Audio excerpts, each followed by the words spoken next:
Could you dance with me, please?" The silver serving tray trembled against Eleanor's apron, her knuckles white as bone. "My ex is watching." She had approached the darkest corner of the ballroom, desperate enough to ask the imposing, solitary man nursing a neat whiskey. His tailored midnight blue suit seemed to absorb the ambient light, and his eyes cold, calculating, and the color of shattered flint locked onto her. He didn't look like a man who danced. He looked like a man who owned the building, the music, and the air she was rapidly struggling to breathe. He didn't smile. His gaze drifted past her shoulder, assessing the room, before returning to her pale, terrified face. "Put the tray down," Asher commanded, his voice a low, gravelly hum that vibrated in her chest. The Grand Azure Hotel did not cater to ordinary people. For Eleanor, it was simply Tuesday night. As a banquet waitress, she was meant to be invisible. A ghost in a crisp white blouse and a black, floor-length skirt, floating between the tables to clear away half-eaten quail eggs and crystal champagne flutes. The air in the ballroom was thick with the scent of expensive tuberose perfumes and the sharp tang of distilled spirits. A 12-piece string orchestra played a melancholic, sweeping waltz on the mezzanine, the music cascading down over the swirling gowns and tuxedoed silhouettes below. Eleanor navigated the perimeter, her eyes cast downward, exhausted. Her feet ached, a dull, pulsing rhythm that matched the cello's slow vibrato. She just needed to survive 3 more hours. 3 more hours, and she could return to her damp, quiet apartment, feed her stray cat, and forget the crushing weight of her mounting bills. Then she saw him. Julian? He was standing near the ice sculpture, laughing with a group of older, dangerously sharp-looking men in expensive suits. Julian didn't belong here. He was a grifter, a charismatic parasite who had spent 2 years draining Eleanor's meager savings, gaslighting her, and leaving her drowning in a sea of emotional wreckage and sudden, terrifying debt. He had vanished 3 months ago, changing his number and leaving her with an eviction notice and a bruised soul. Now, here he was, wearing a velvet blazer, a fresh haircut, and the smug, predatory smile she saw in her nightmares. Panic, cold and sharp as cracked glass, seized Eleanor's chest. The silver tray in her hands became impossibly heavy. She froze mid-step near a towering pillar of white hydrangeas. Julian's head turned. He scanned the room, his eyes sweeping over the crowd like a searchlight. He was looking for someone. He was looking for a mark. Then his eyes snagged on her. Eleanor felt the breath knocked out of her lungs. The smug smile on Julian's face twisted into something malicious, something victorious. He whispered a word to the men beside him, set his empty glass on a passing waiter's tray, and began to weave through the crowd directly toward her. He moved with the slow, deliberate pace of a wolf who knew its prey had nowhere to run. Eleanor's mind fractured. She couldn't afford to make a scene. She would be fired instantly. She couldn't run to the kitchens. He would corner her in the service corridors where there were no witnesses. She needed a shield. She needed to look busy, unavailable, or better yet, accompanied. She spun around, her eyes darting wildly. The dance floor was a sea of moving couples.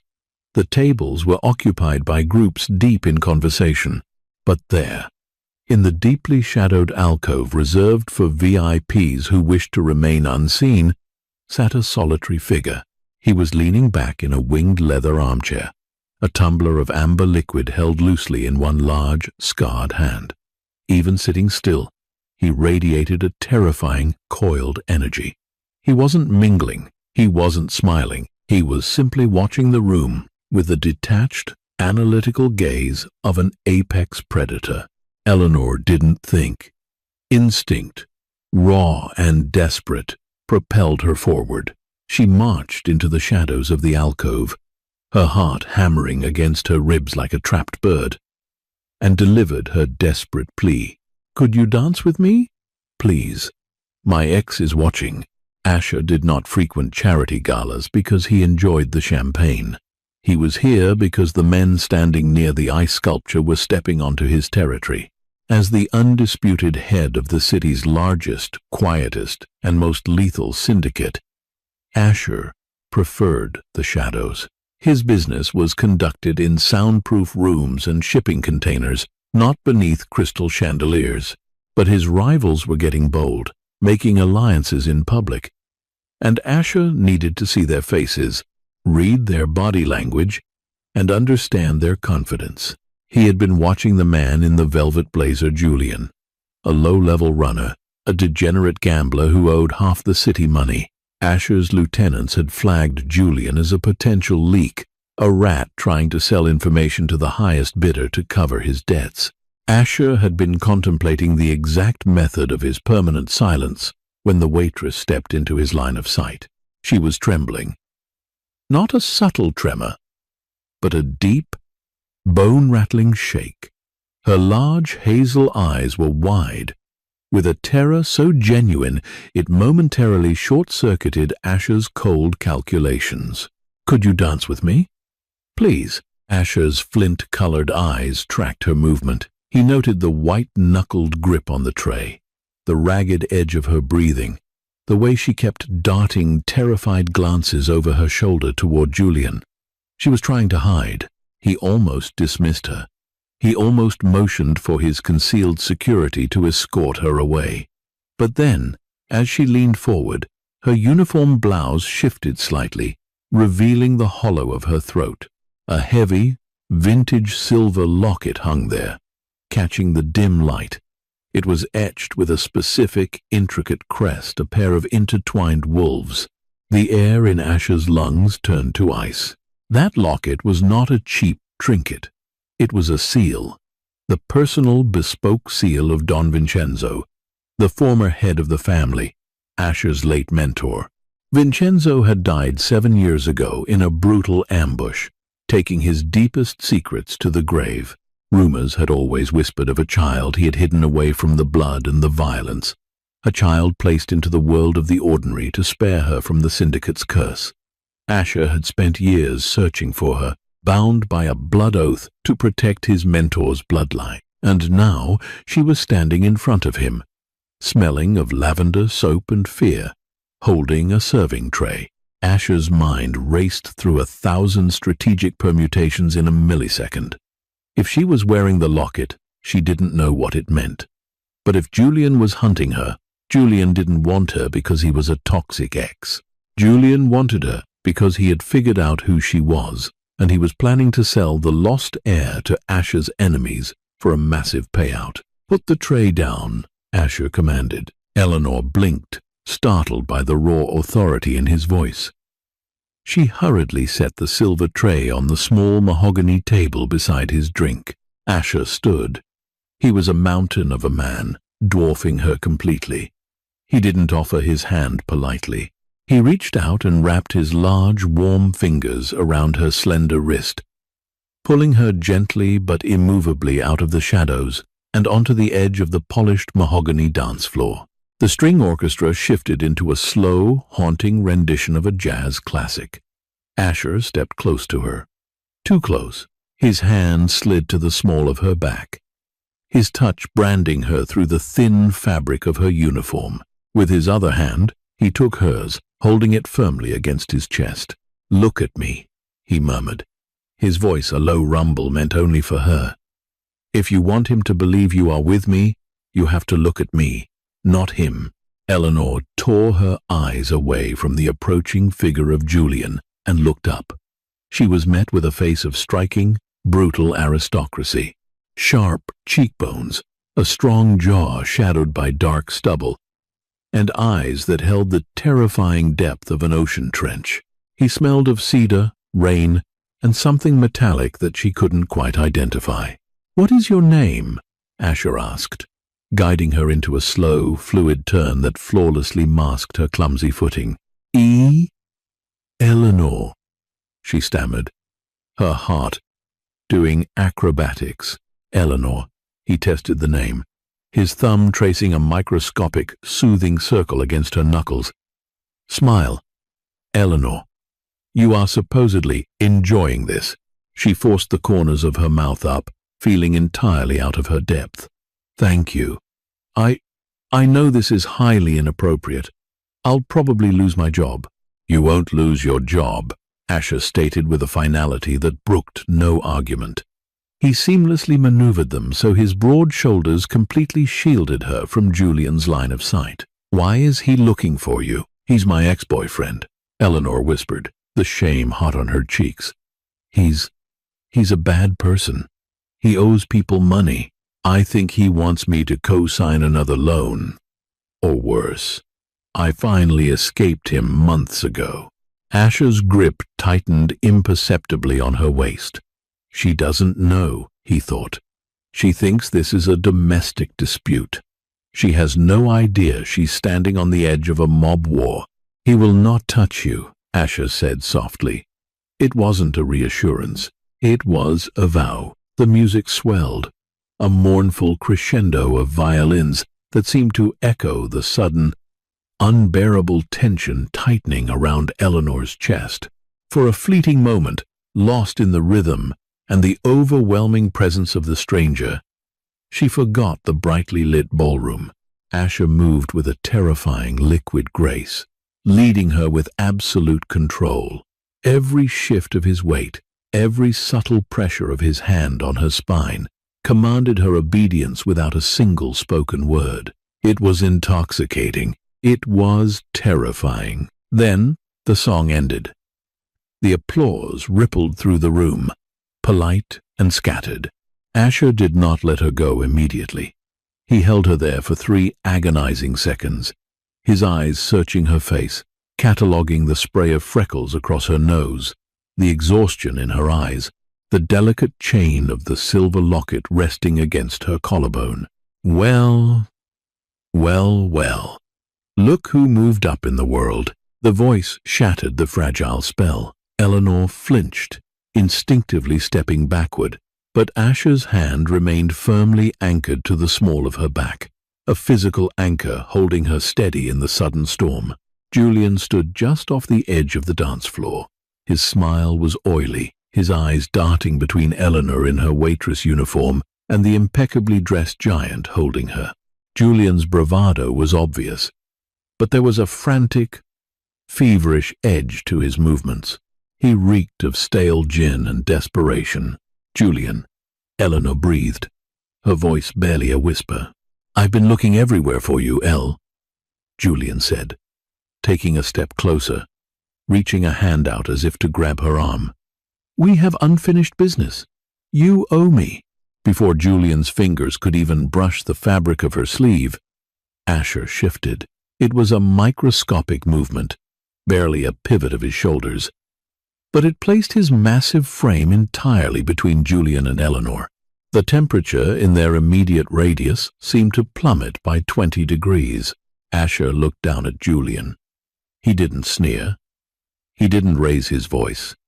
He simply looked at him the way a man might look at a cockroach before stepping on it. You are mistaken, Asher said quietly. The gravel in his voice had hardened into a sharp, jagged edge. She owes you nothing, Julian scoffed, puffing out his chest, though his eyes betrayed a sudden primal flicker of uncertainty. Hey, buddy, this is between me and my girl. Why don't you go back to your expensive scotch and let the adults talk? You're just a John she picked up to make me jealous. Asher's expression remained an unreadable mask of stone. Julian, he said, and the casual use of the man's name made Julian flinch.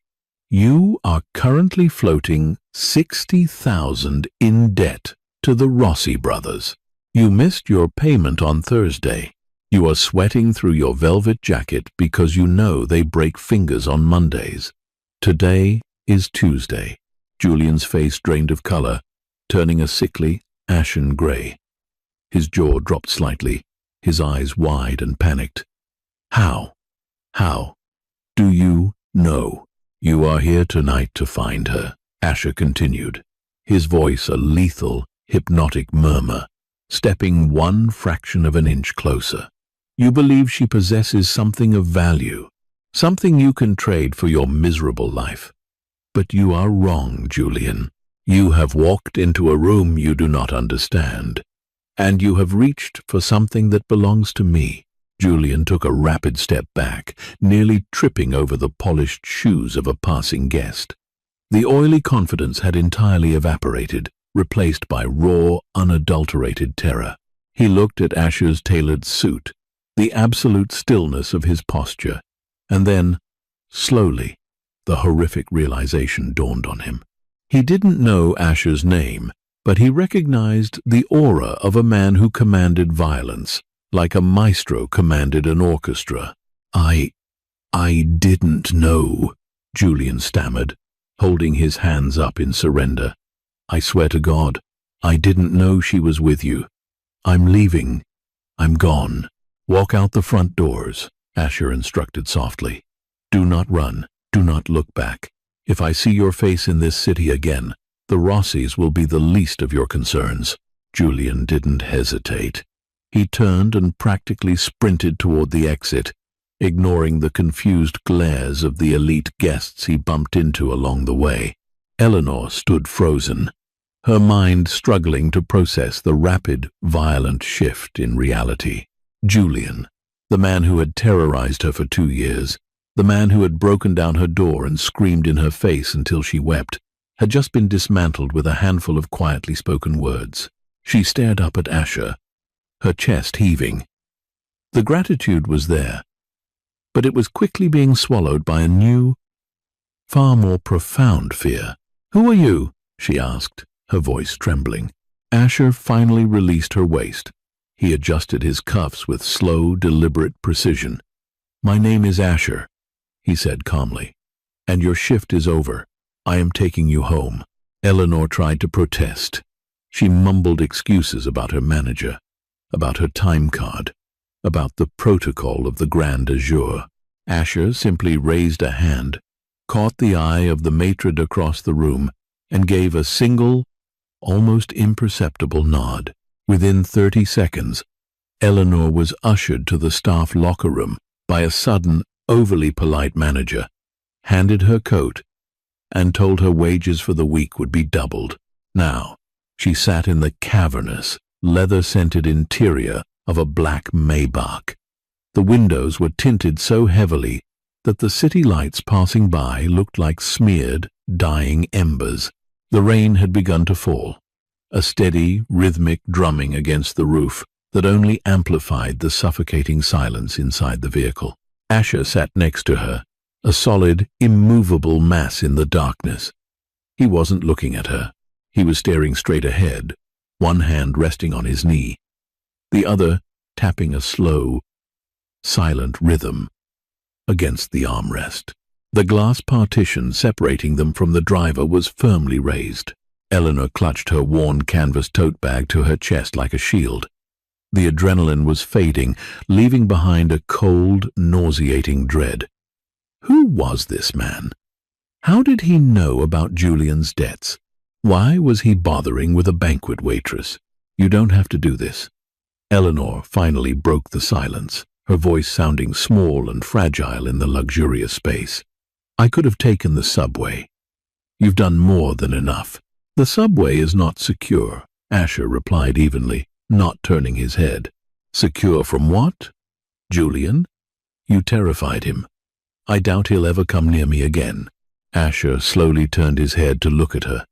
In the dim light passing from the street lamps outside, his eyes were pools of shadow. "Julian is a desperate man, Eleanor. Desperate men do not think logically. When a cornered animal realizes it cannot run, it bites. You are not safe." "I don't understand," she whispered, frustration warring with her fear. "Why do you care? I'm nobody to you. I just asked you for a dance." Asher's gaze dropped from her eyes to the silver locket resting against her collarbone. The intertwined wolves seemed to mock him in the darkness. He felt the heavy, burdensome weight of the vow he had made to Vincenzo all those years ago. Protect my light, Asher. Do not let them drag her into the dark. Tell me about your family, Asher said, abruptly changing the subject. It wasn't a request. It was a demand wrapped in velvet. Eleanor blinked, thrown off balance. My family? I don't have one. It was just my mother and me. She raised me. And your father? I never knew him. He died before I was born. A car accident, my mother always said. Eleanor's hand reflexively came up to touch the silver locket. This is the only thing I have of his. My mother gave it to me before she passed away 3 years ago. He said he wanted me to have it. Asher's jaw tightened. A car accident. A convenient lie crafted by a desperate woman, trying to shield her daughter from the reality of a bullet-riddled alleyway. Vincenzo had been slaughtered like an animal, betrayed by his own capos. It's a beautiful piece, Asher said softly, his voice losing some of its hard edge. Unique. I think it's a family crest, Eleanor said, looking down at it affectionately. Though my mother never talked about his family. She said they were complicated people. Complicated. Asher almost laughed, a dark, bitter sound that died in his throat. The most lethal crime syndicate on the eastern seaboard was indeed complicated. Where do you live, Eleanor? He asked, pulling out his phone. She gave him the address, a rundown apartment complex on the industrial edge of the city. A place where streetlights were frequently broken and police sirens were the nightly lullaby. Asher typed the address into his phone and sent a brief, encrypted message to his security detail. Secure the perimeter. 2 men on the roof, 2 in the alley. No one enters the building without my authorization. I will have a car pick you up tomorrow morning, Asher said as the Maybach slowed to a halt in front of her grim-looking apartment building. What? No, I work at the bookstore tomorrow. I can take the bus. You will not take the bus, Asher said, turning to face her fully, his expression intense and unyielding. You will wait in your apartment until my driver arrives. He will take you to work, and he will bring you home. Do you understand? You're acting like I'm in some kind of mortal danger, Eleanor snapped, finally finding a shred of her own anger. I appreciate the help tonight, but you can't just run my life. Asher leaned closer. The scent of cedar and danger washed over her. Eleanor, listen to me very carefully.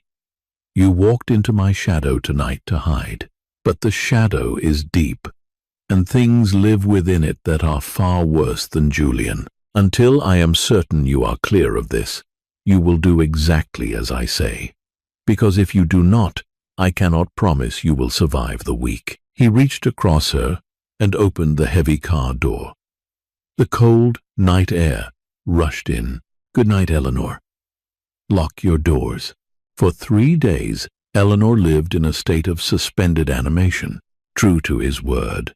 Asher's men silent, broad-shouldered men in dark suits who never smiled and never spoke more than 2 words arrived in a discreet black SUV every morning to take her to the small, dusty bookstore where she worked her day shifts, and they drove her home every evening. She didn't see Asher. He had vanished back into the ether, leaving behind this suffocating blanket of security. She felt like a prisoner, yet the memory of his hand on her waist, the absolute, terrifying safety she had felt in his arms, haunted her sleep. She found herself scanning the street corners, looking for the flash of his midnight blue suit, wondering who he really was. A CEO? A government agent? On the 4th day, Eleanor was wiping down the front counter, the repetitive motion doing nothing to soothe her frayed nerves. The bell above the door chimed violently. Eleanor looked up, a polite smile automatically forming, but it died instantly. Julian stood in the doorway. He was drenched, his hair plastered to his skull, his clothes hanging off him like wet rags. But it was his eyes that terrified her. They were bloodshot, manic, twitching with a frantic, animalistic energy. He looked like a man who hadn't slept in days. a man who was running out of time. Julian, Eleanor breathed, stepping back from the counter, her hand instinctively reaching beneath the register for the heavy iron paperweight. "Where is he?" Julian hissed, slamming the door shut and locking the deadbolt with a loud final click. He advanced on her, his shoes squelching on the hardwood floor. "Where is your new boyfriend?"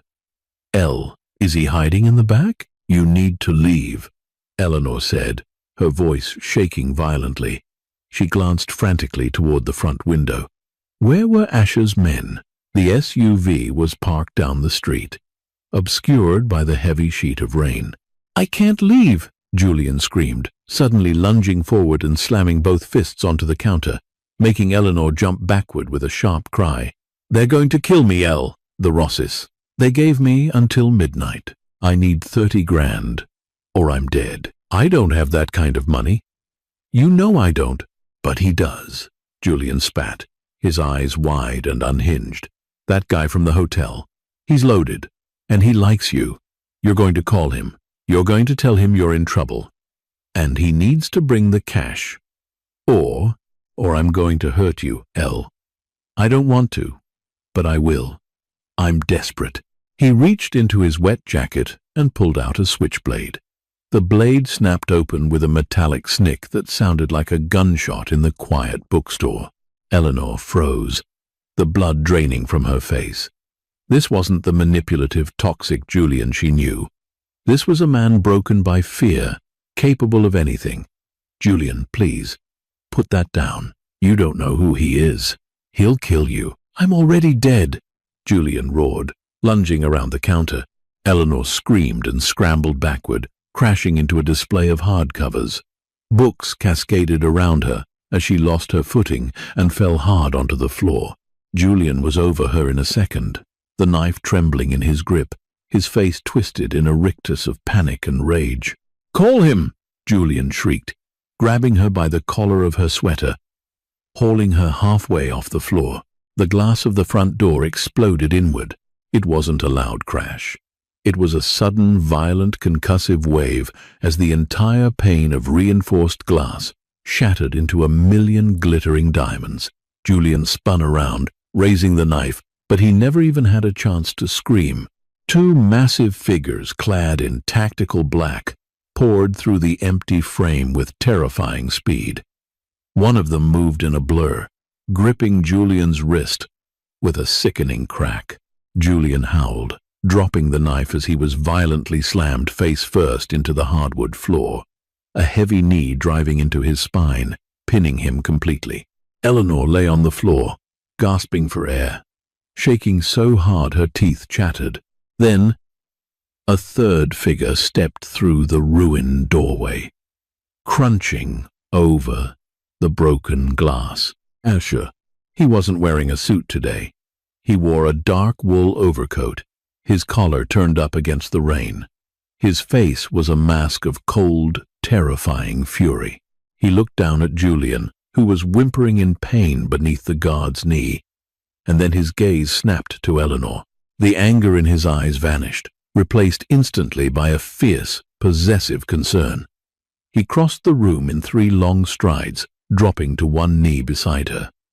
He didn't ask if she was okay. He didn't offer empty platitudes. He reached out and gently cupped her face in his large, warm hands, his thumbs tracing her cheekbones, checking for injuries. "Are you hurt?" he demanded, his voice a low, urgent rasp. "No," Eleanor stuttered, staring up into his intense eyes. "I'm okay. He just wanted money." Asher's jaw clenched so tight the muscles jumped. He stood up slowly, turning his attention back to the writhing man on the floor. "I told you," Asher said, his voice echoing in the quiet, ruined bookstore. "If I saw your face again, the Rosses would be the least of your concerns." "Please," Julian sobbed, blood leaking from his broken nose onto the floorboards. "I'm sorry. I just needed the money." "The Rosses belong to me," Asher interrupted smoothly. The silence that followed was absolute.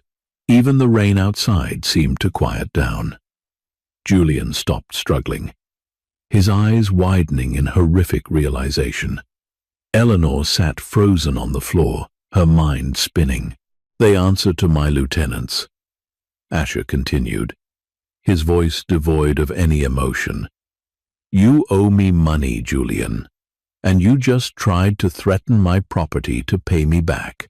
Asher looked at the guard pinning Julian. "Take him to the warehouse at the docks. Do not kill him, but ensure he understands the gravity of his mistake. I will deal with him tonight." "Yes, boss," the guard grunted, hauling a sobbing, begging Julian off the floor and dragging him out through the broken doorway. Eleanor watched them go, her breath catching in her throat. "Boss." The word hung in the air, heavy and suffocating. She looked up at Asher, the man who had bought her a drink, the man who had danced with her so gently. He was standing amidst the wreckage of the bookstore, looking like a god of war who had just descended to earth. "Come with me," Asher said, reaching down and offering her his hand. "Who are you?" Eleanor whispered, ignoring his hand, pulling her knees to her chest. "Really?" Asher looked at her, his eyes softening a fraction, the cold calculation melting into something that looked dangerously like regret. "I am the man who is going to keep you alive, Eleanor, but you cannot stay here anymore. The shadows have found you." The drive out of the city was a blur of rain and neon lights. Eleanor sat rigid in the passenger seat of Asher's car, her mind reeling. He was a Mafia boss. The realization was a heavy, cold stone in her stomach. The man sitting beside her, driving with relaxed, effortless control, commanded men who broke bones and dragged people to warehouses. He was the darkness her mother had always warned her about. Yet, when she looked at his hands on the steering wheel, she remembered how gently they had held her on the dance floor. She remembered the fierce, uncompromising protection in his eyes when he knelt beside her in the ruined bookstore. An hour later, the car passed through towering, wrought-iron gates that swung open silently at their approach. They drove up a long, winding driveway lined with ancient oaks, arriving at a massive, modern estate built of dark stone and sheer glass. It was a fortress perched on a cliff overlooking the churning ocean. Isolated, imposing, and breathtakingly beautiful. Asher parked and led her inside. The interior was a study in minimalist wealth-vaulted ceilings, dark wood floors, walls lined with rare first editions and abstract art. Several men in dark suits nodded silently to Asher as they passed, their eyes briefly flicking to Eleanor with carefully concealed curiosity.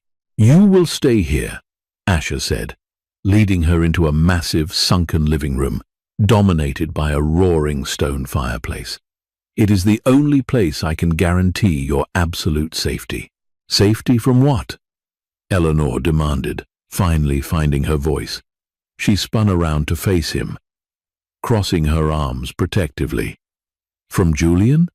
You took care of him. Who else is after me?" Asher walked to a crystal decanter on a side table and poured 2 fingers of amber liquid into a glass.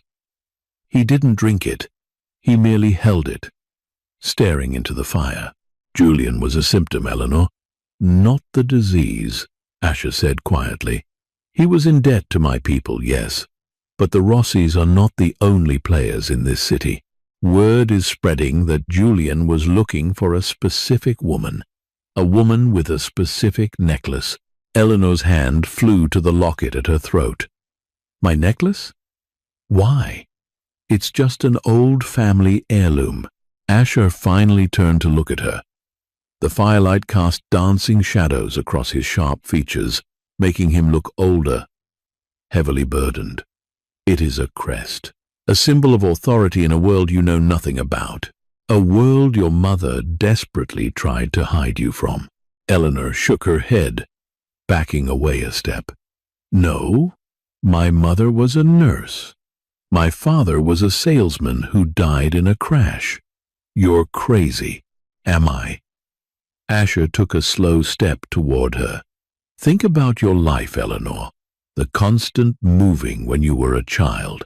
The way your mother never kept photographs, never spoke of relatives. The way she insisted you wear that locket under your clothes, hidden from sight. Eleanor's breath hitched. It was true.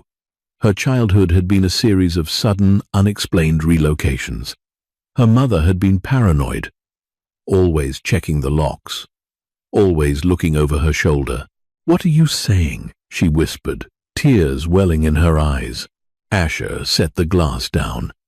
He closed the distance between them, stopping just inches away. He reached out, hesitating for a fraction of a second, before his fingers gently brushed the silver locket resting on her chest. "I am saying that your father was not a salesman, Eleanor," Asher said, his voice dropping to a reverent, sorrowful murmur. "His name was Don Vincenzo. He was the absolute ruler of the largest crime syndicate in the country. And you are his only blood heir. The lost princess of the underworld." The room seemed to spin. Eleanor's knees gave out. She would have collapsed onto the floor, but Asher caught her, his strong arms wrapping around her, pulling her against his solid chest. She buried her face in his overcoat, the scent of cedar and rain overwhelming her senses as she began to sob. Her entire life, her entire identity, had just been ripped away and replaced with a terrifying, violent truth. "I've got you," Asher murmured into her hair, his embrace tightening. "I swore an oath to him to protect you. I will not let the dark touch you, Eleanor. I swear it on my life." For the first time, Eleanor didn't pull away from the danger. She clung to it. Because right now, this terrifying man was the only solid thing in a world that had just shattered. 3 days passed at the estate. Eleanor was treated not as a prisoner, but as a revered guest. The staff was deferential, to the point of absurdity. Her room was massive, featuring floor-to-ceiling windows overlooking the ocean, a wardrobe filled with clothes exactly her size, and a bed that felt like sleeping on a cloud. But it was a gilded cage. The perimeter was heavily guarded. She was not allowed a phone, nor internet access. Asher was largely absent, locked in his private study, or attending meetings in the city, managing the fallout of Julian's actions and the growing whispers among the rival families. Left to her own devices, Eleanor roamed the estate, a ghost haunting the halls of her newfound legacy. She was desperately searching for answers, for something tangible that connected her to the phantom father Asher had described. On the 4th afternoon, while a heavy fog rolled in off the ocean, obscuring the cliffs, Eleanor found herself in the estate's massive library. It was a labyrinth of towering mahogany bookshelves, smelling of leather and old paper. She wandered down the aisles, trailing her fingers over the spines of books on history, philosophy, and war. At the back of the library, hidden behind a row of encyclopedias, she found a heavy oak door. It was locked, but the keyhole was old. Eleanor, having spent her teenage years picking locks to sneak back into her mother's apartment when she forgot her keys, grabbed a sturdy metal hairpin from her pocket. It took her 5 minutes of patient, delicate work, but finally, the tumblers clicked. She pushed the door open, stepping into a room that felt like a tomb. It wasn't a study, it was a shrine. The walls were covered in maps, newspaper clippings, and photographs. But what drew Eleanor's eyes instantly was the massive oil painting hanging above the unlit fireplace. It was a portrait of a man in his late 40s. He had dark, graying hair, a sharp, aristocratic nose, and eyes that were the exact, startling shade of hazel as her own. Around his neck, resting against a dark silk tie, was a heavy silver locket. The intertwined wolves. Eleanor walked slowly toward the painting, her heart hammering against her ribs. It was him, her father, Don Vincenzo. He looked powerful, ruthless, and deeply sad. Beneath the painting sat a glass display case. Eleanor peered inside. There were ledgers, a beautiful pearl-handled revolver, and a stack of letters tied with a faded ribbon. Beside the letters lay a smaller photograph in a silver frame. It was a picture of a much younger Vincenzo, laughing, holding a beautiful, dark-haired woman, her mother, and standing beside them, looking fiercely protective and terrifyingly young, was a teenage boy with flint-colored eyes. "Asher, you shouldn't be in here." Eleanor gasped and spun around. Asher was standing in the doorway, the shadows of the library clinging to his broad shoulders. He looked exhausted, his tie loosened, dark circles beneath his eyes. "He was your boss," Eleanor said, pointing a trembling finger at the teenage boy in the photograph. "You knew him. You knew my mother." Asher walked slowly into the room, his eyes fixed on the portrait of Vincenzo. "He took me off the streets when I was 14. I was starving, fighting for scraps in the gutter. He gave me a home. He taught me how to read, how to fight, how to lead. He was more of a father to me than the man whose blood I share." "And you knew about me?" Eleanor asked, her voice tight with betrayal. "All this time?" Asher stopped beside her, looking down at the glass case. "I knew you existed. I knew your mother took you and ran when the rival families started making alliances against Vincenzo. He let her go. He staged a massive distraction to ensure she slipped away unnoticed. It broke his heart, but he knew it was the only way to keep you clean. He made me swear on my life that if anything ever happened to him, I would find you and protect you from the shadows." "Then why didn't you find me sooner?" Eleanor demanded, tears spilling hot and fast down her cheeks. "My mother died 3 years ago. I was alone, Asher. I was starving. I was terrified. I was stuck with a monster like Julian. And you were sitting in your mansion, ruling a criminal empire." Asher flinched, the words striking him harder than any physical blow. He turned to her, his eyes blazing with a mixture of grief and fierce intensity. "Because I couldn't look for you, Eleanor," he gritted out, stepping closer, closing the distance, until she had to tilt her head back to look at him. "If the head of the family starts tearing the country apart looking for a ghost, the other families notice. My enemies would have realized you were alive. They would have hunted you down to use you against me, or to extinguish Vincenzo's bloodline forever. My ignorance was your armor. I had to let you live in poverty so you could live at all." Eleanor stared at him, the anger slowly draining out of her, replaced by a profound, agonizing understanding. He hadn't abandoned her. He had endured the agony of failing his mentor in order to keep her safe. "And then you walked into the hotel," Asher whispered, lifting a hand to gently wipe a tear from her cheek with his thumb. "And I saw the locket, and I realized my enemies had found a thread, and Julian was pulling on it. I had to step out of the shadows. I had to bring you here." Eleanor leaned into his touch, the fight completely gone from her. "What happens now?" "Now," Asher said, his voice dropping to a low, dangerous vow, "I finish the war they started, and I keep you safe." The revelation in the archives fundamentally shifted the dynamic between them. The polite, guarded distance dissolved, replaced by an intense, gravitational pull. Eleanor no longer saw Asher as a terrifying captor. She saw him as the lone guardian standing between her and a world of wolves. And Asher, who had spent a decade burying his emotions beneath a mountain of ruthless pragmatism, found himself dangerously captivated by the fierce, resilient woman Eleanor had become. Late that night, unable to sleep, Eleanor found Asher on the sprawling stone terrace overlooking the sea. He was leaning against the balustrade, a cigarette burning forgotten between his fingers, staring out into the pitch-black abyss. She walked out softly, wrapping a thick wool shawl around her shoulders against the biting ocean chill. He didn't turn around, but he acknowledged her presence. "You shouldn't be awake," he murmured. "I could say the same to you," she replied, stepping up beside him.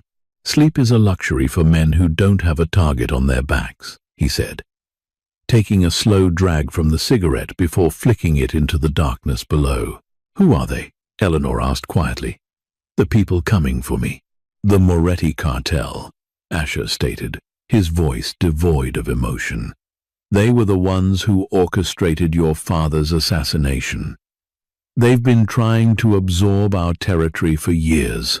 Julian, in his infinite stupidity, reached out to a low-level Moretti enforcer, trying to sell information about a woman with a wolf locket. He didn't know the significance, but the Morettis did. "So, they know I'm here. They suspect. But this estate is a fortress. They would have to be suicidal to attack it directly." Eleanor looked up at him. The moonlight cast sharp angles across his face, highlighting the exhaustion around his eyes. She reached out, a hesitant movement, and placed her hand over his where it gripped the stone balustrade. Asher stiffened instantly. His eyes snapped down to her hand, then up to her face. The air between them suddenly felt charged, heavy with unspoken words and suppressed desires. "You've sacrificed your whole life for this family," Eleanor whispered. "For my father, for me. Don't you ever want out, Asher? Don't you ever want a normal life?" Asher slowly turned his hand over, intertwining his long, calloused fingers with hers. The contrast between his dark, scarred skin and her pale, delicate hand was stark. "I am the darkness, Eleanor," he said, his voice rough, thick with emotion. "I was born in it. I was forged by it. Men like me do not get to walk away into the sunlight. We burn." He stepped closer, the heat of his body radiating through the chill air. He looked down at her lips, his eyes darkening with a raw, primal hunger that made Eleanor's breath hitch in her throat. "But you," he murmured, his free hand coming up to cup the back of her neck, his thumb resting against her racing pulse. "You are the light. You are his legacy. I will burn this entire city to ash before I let them drag you down into the dark with me." Eleanor looked up into his eyes, seeing the profound, agonizing conflict within him. He wanted her. She could feel it in the trembling tension of his grip, in the shallow hitch of his breathing. But his sense of duty, his belief in his own corruption, held him back. She didn't want to be protected by a martyr. She wanted the man. "Then let's burn it together," Eleanor whispered, rising slightly on her toes. Asher groaned, a sound torn from the deepest part of his chest. He closed the remaining distance, his mouth crashing down on hers. It wasn't a gentle kiss. It was desperate, bruising, and tasted of tobacco, rain, and absolute surrender. He wrapped both arms around her waist, pulling her flush against his solid frame, anchoring himself to the only pure thing he had ever known.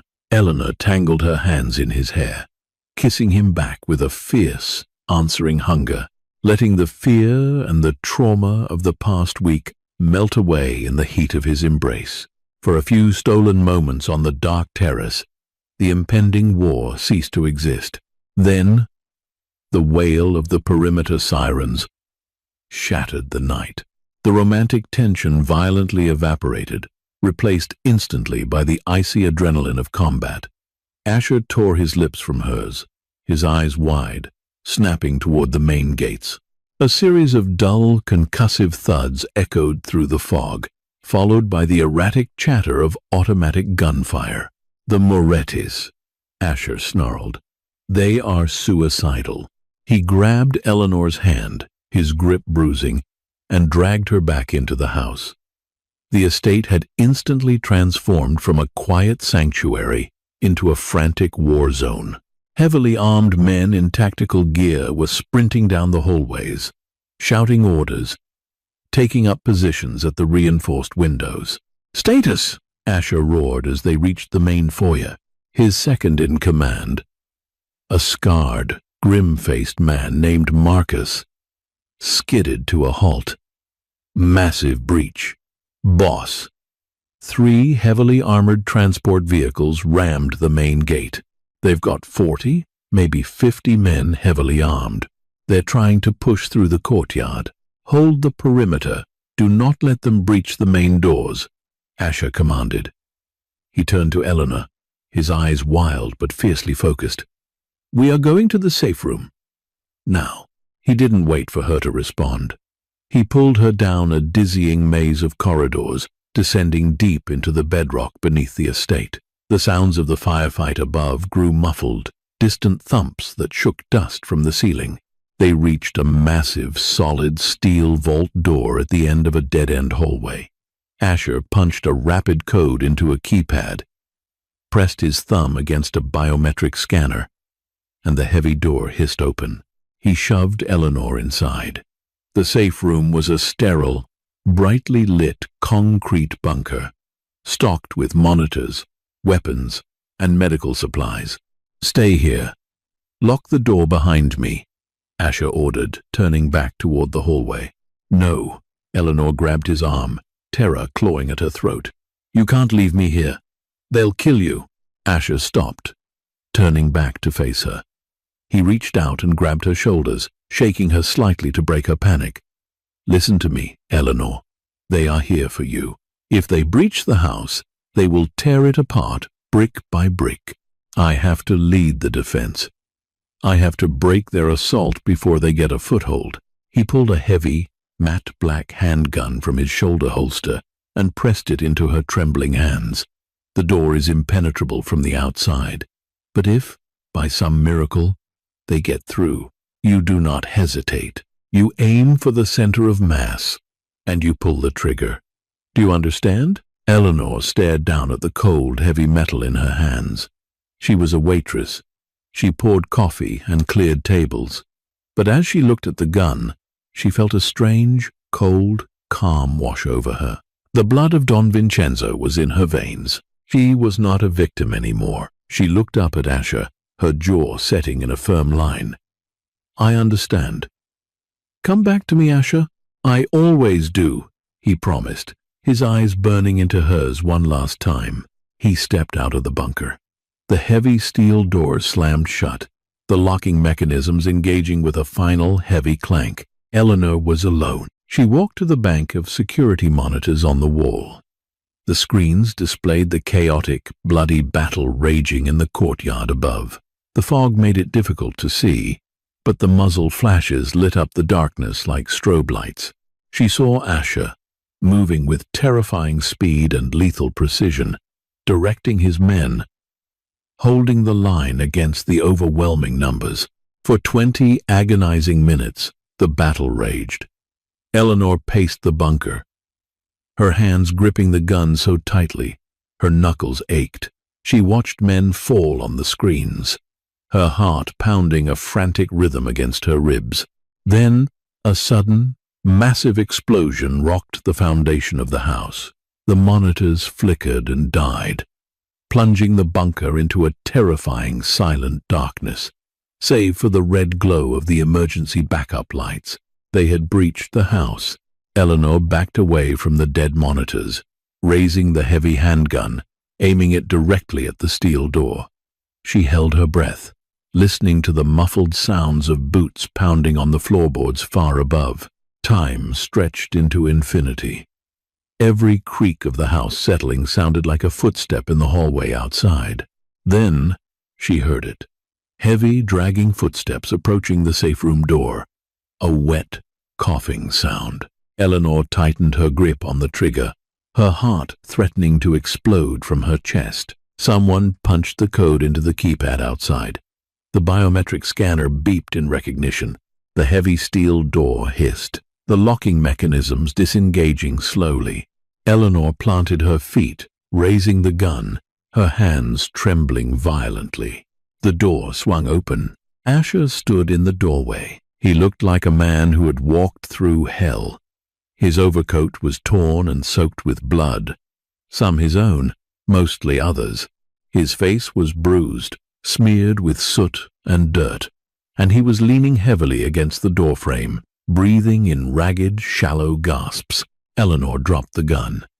It clattered against the concrete floor. She sprinted across the room, throwing her arms around his waist, burying her face in his bloody chest. Asher groaned, his arms wrapping weakly around her, burying his face in her hair. "It's over," he wheezed, his voice barely a rasp. "The Moretti lieutenants are dead. The rest surrendered or ran. You're safe, Eleanor. You're safe." Eleanor pulled back slightly, looking up at his battered, beautiful face. Tears streamed down her cheeks, mixing with the soot on his jaw. "You came back." Asher managed a weak, bloody smile. "I gave you my word, princess."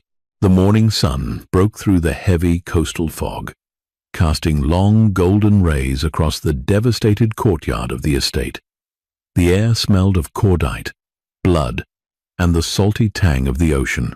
Cleaning crews were already at work, quietly and efficiently removing the bodies and scrubbing the stone. Eleanor sat on the edge of the large bed in Asher's master suite, a damp washcloth in her hand. Asher sat shirtless in a heavy leather chair opposite her, wincing slightly as she carefully cleaned a long, jagged laceration across his shoulder. The silence between them was profound, heavy with the weight of the night's violence and the undeniable bond that had been forged in its fires. "The Moretti family is broken," Asher said quietly, staring out the window at the rising sun. "With their leadership dead, their territory will fracture. The war is over." Eleanor gently dabbed an antiseptic wipe against the cut. "And what about you? What happens to your family now?" Asher looked at her, his expression unreadable. "We rebuild. We solidify our hold. We ensure no one ever attempts to threaten us again." He paused, looking down at her hands. "But you do not have to be a part of it." Eleanor stopped wiping. She looked up at him, frowning. "What are you talking about?" "I have arranged a new identity for you," Asher said, his voice flat, devoid of emotion, though his eyes betrayed his agony. "A new passport, a new name. Offshore counts with enough money to ensure you never have to work a day in your life. You can go anywhere, Eleanor. Paris, Rome, Tokyo. You can step out of the shadows. You can be free of this darkness." Eleanor stared at him, stunned. After everything they had been through, after the kiss on the terrace, after the terror in the bunker, he was trying to send her away. "You're trying to get rid of me?" she asked, her voice trembling with hurt and sudden anger. "I'm trying to save you," Asher growled, suddenly leaning forward, ignoring the pain in his shoulder. He grabbed her hands, holding them tightly. "You saw what this life is, Eleanor. You saw the blood. You felt the terror. I am a monster who commands other monsters. You are good and pure, and you do not belong in a cage, even a gilded one. Vincenzo wanted you clean. I will give you that clean life." Eleanor looked down at his large, scarred hands holding hers. She thought about her old life. The damp apartment, the constant fear of eviction, the crushing weight of loneliness, the terror of Julian. She had been clean, and she had been miserable. A victim waiting to be devoured by a world that didn't care about her. Then she looked at Asher, the man who had stepped out of the shadows to protect a stranger, the man who had honored an oath for a decade, the man who had bled to keep her safe. She didn't want the light if it meant being alone. She wanted the man in the dark. She gently pulled her hands from his grip. She reached up to her throat, unclasped the silver locket bearing the twin wolves, and held it out in her palm. "My father hid me away because he thought the shadows would destroy me," Eleanor said quietly, her voice steady and resolute. "But he didn't realize that without the pack, a lone wolf starves. She stepped closer, slipping the silver chain over Asher's head, letting the heavy crest rest against his bare, scarred chest, right over his heart. "I am Don Vincenzo's daughter," Eleanor stated, holding his gaze, her hazel eyes fierce and unyielding. "I don't run from my legacy, Asher, and I don't run from you. You said you were the darkness. Fine. Then I will be the queen of the dark." Asher stared at her, utterly floored. The fierce, indomitable spirit of his late mentor blazed in her eyes, mixed with a deep, unwavering love that shattered the last remaining walls around his heart. He let out a shaky breath, reaching up to cup her face, his thumbs tracing her cheekbones. The burden he had carried for a decade suddenly felt infinitely lighter. "You are absolutely terrifying," Asher murmured, a genuine, rare smile breaking across his battered face.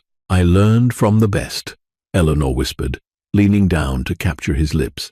Outside, the sun fully crested the horizon, washing the shattered estate in brilliant, golden light. The war was over. The ghost of the past had finally stepped into her power, and the solitary king of the underworld was no longer ruling alone. They were broken, they were dangerous, but as they held each other amidst the ruins, they were finally, irrevocably whole. Eleanor's journey from a terrified waitress hiding from her past to the fierce queen of an empire proves that true strength isn't about avoiding the darkness, but learning how to command it. She discovered that her perceived weakness was actually a hidden legacy of immense power. Sometimes, the terrifying leap into the unknown or into the arms of a dangerous protector is the only way to find our true place in the world. We cannot outrun who we are meant to be.